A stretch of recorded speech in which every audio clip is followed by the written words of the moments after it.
Well, Brad, we'll ask you the same question. What stood out to you in that report? Yeah, I read most of this yesterday after it came out, and two things struck with me. There are still 6 people unaccounted for in North Carolina, that report, as of the writing of that report. And also, what interesting little tidbit about one of the tornadoes down in Cordova, South Carolina.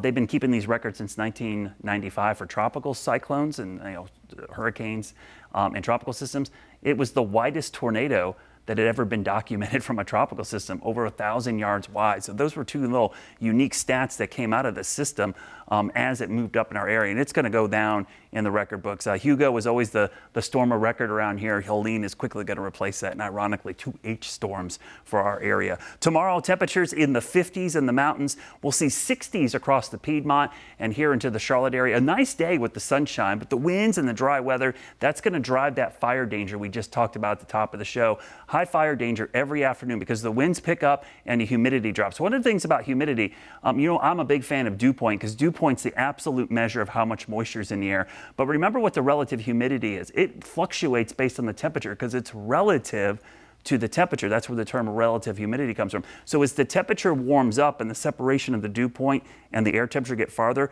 the humidity level drops. So in the afternoon and evenings, you get that biggest spread, so things get really dry in the afternoon and evening. Notice in the morning, the dew point gets close to the air temperature, thus you get dew and moisture on the grass. So the mornings are usually when you have the most moisture, and then the afternoon is when it's the dry. So the afternoons are when you have the biggest problems with the fire danger, and it's also the windiest part of the day. Now, as we look at the snowfall potential tonight, that northwest flow snow will produce snow in the Smokies for sure, and up towards Beach and Sugar.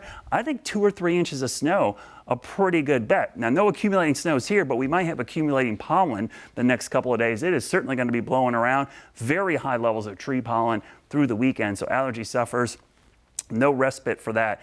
It's going to take until May until we're completely out of that. So the car washes will be busy as well. Rainfall, just today was about it. I don't think we're going to see much after that. And then you look into Monday, that's our next chance of rain. And that doesn't look like much either. The weekend is going to be beautiful. Look at this.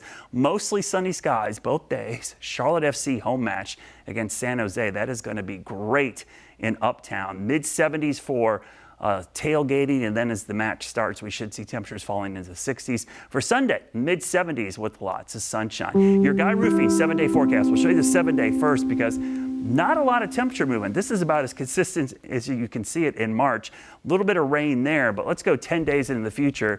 Any big warm up on the way? Not really. We will be back to 80 by next weekend, which is the final weekend of March. But the thing that strikes me with our 10-day forecast, there's not much rain in there, just 2 chances at 40 and 20%. So the drought is going to continue.